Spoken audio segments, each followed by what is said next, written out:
glad to have you join us on Asset Television News. I am Eugenia Solomon. First, the headlines. Joint Admissions Board meets heads of new universities, warns against admission malpractices. Rivers women protest in support of sole administrator. Nigerians urged to keep eagle eye on security.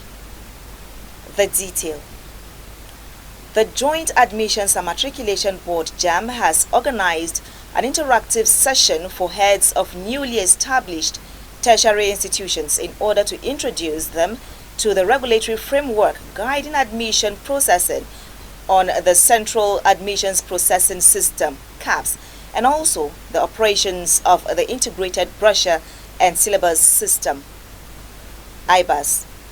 This is as the part of its regulatory mandate to conduct admissions into all tertiary institutions of learning across the country.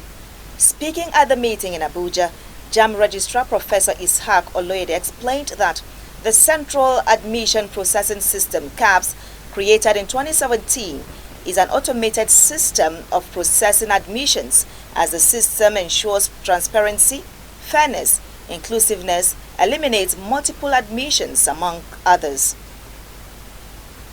As a result of your coming on board late in the session, Jamb deemed it fit to hold an interactive session to introduce you to the regulatory framework guiding admission processing on CAPS, Central Admission Processing System, and also operation of our Integrated Brochure and Syllabus System, IBAS. For the benefit of those of us who are entirely new, the Central Admission Processing, CAPS, was created in 2017, and it is an automated system of processing admission. You remember, CAPS makes it possible for the admission officer to sit down anywhere in the world and process to the Vice Chancellor, Rector, and Provost. And it's also possible for the Provost, Rector, and Vice Chancellor to be anywhere in the world and recommend to Jamb. Well, Jamb further explained that the Integrated Brochure and Syllabus System, IBAS, created in 2018, is a system where institutions prescribed their specific entry requirements, and candidates are guided through according to Jamb Registrar, the CAPS mail is for admissions-related matters with the institutions, while the IBAS is for other matters, institutions, and programs upload and editing. We have also introduced what we call Integrated Brochure and Syllabus System, IBAS, which was created in 2018 as an online system where institutions prescribe their specific entry requirements, and candidates are guided through the eligibility checker for intended programs before registration. What that means is that as single, as unitary, as Nigeria educational system appears to be, we have our differences. There are universities that will not accept certain things. There are universities that will not take 2 sittings of school start.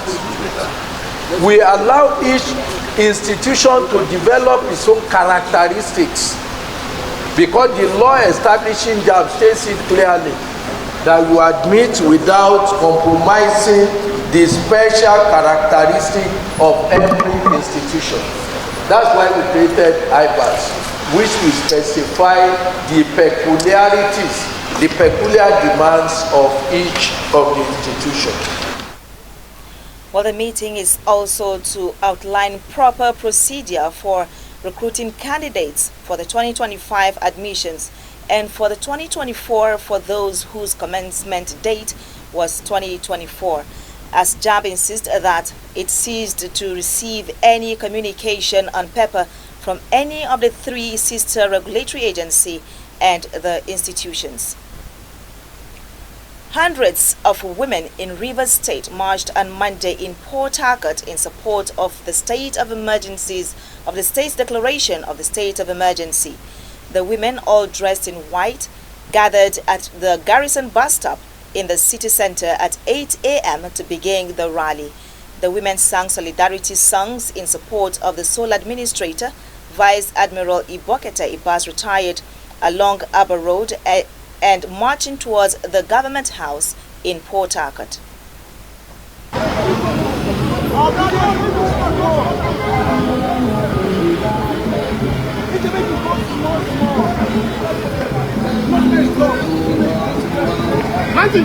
What is your problem? I can say that you don't have to go where I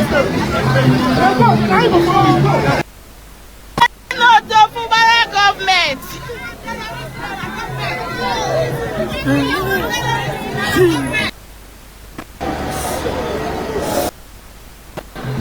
Easy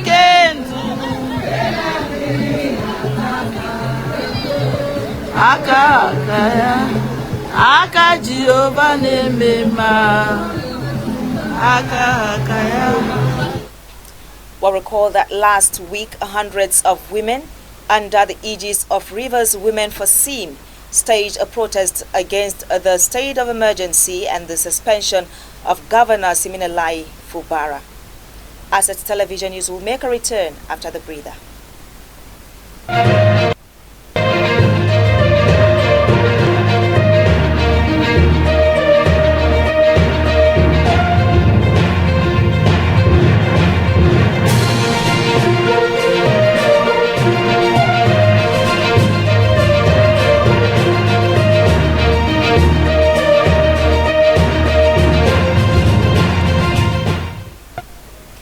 Welcome back from that break, and if you're just joining us, you're watching the news on Assets Television.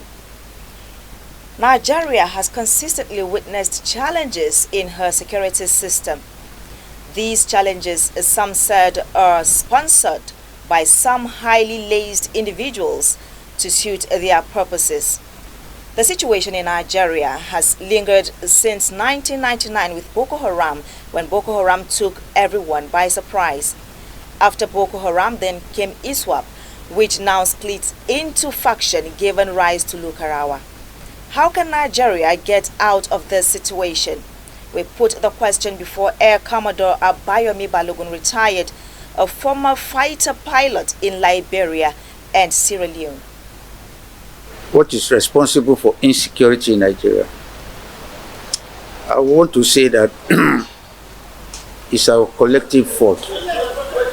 All of us as Nigerians, because the challenges we're having today is not from the moon. The crimes being committed against Nigeria are by Nigerians. So how come we Nigerians cannot detect those people that are causing us harm and indicate them to the authority? So we all have a role to play in how to secure this country. Both the security agencies and the civilians in this Nigeria. It should be an all-inclusive thing. Everybody must accept that a challenge to a Nigerian anywhere is a challenge to every Nigerian everywhere. And until we accept that, we'll continue to have the security challenges we are having. Now we have put everything in the hands of the security agencies, particularly the armed forces. Looking at Nigeria as big as we are, currently the armed forces and the security agencies are deployed all over Nigeria. Now, what is the strength of the armed forces? Can they adequately police Nigeria? No. They have to be complemented. Their efforts must be supported by you and I, to make sure we all keep this nation safe. So we must first agree that it's a collective responsibility that we have, and then we can move from there.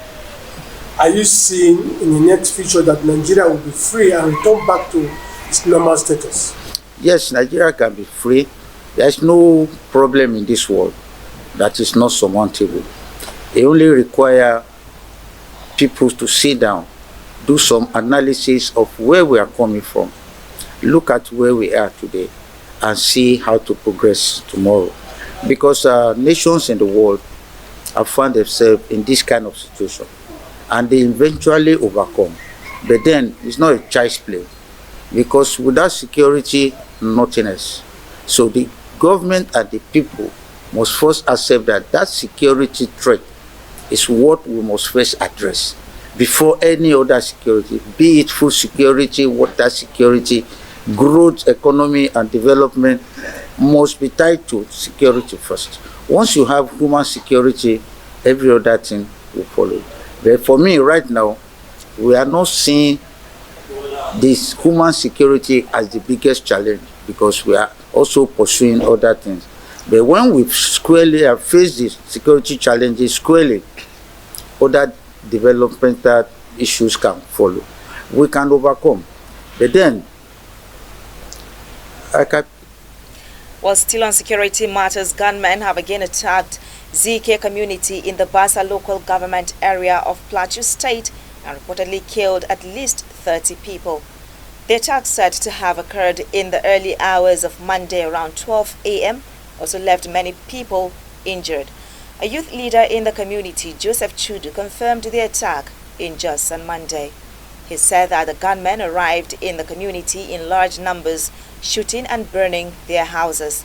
The youth leader, who is also the publicity secretary of the Irigwe Youth Movement, called on the urgent action to address the security situation in the state, while appealing for blood donation to help the injured victims.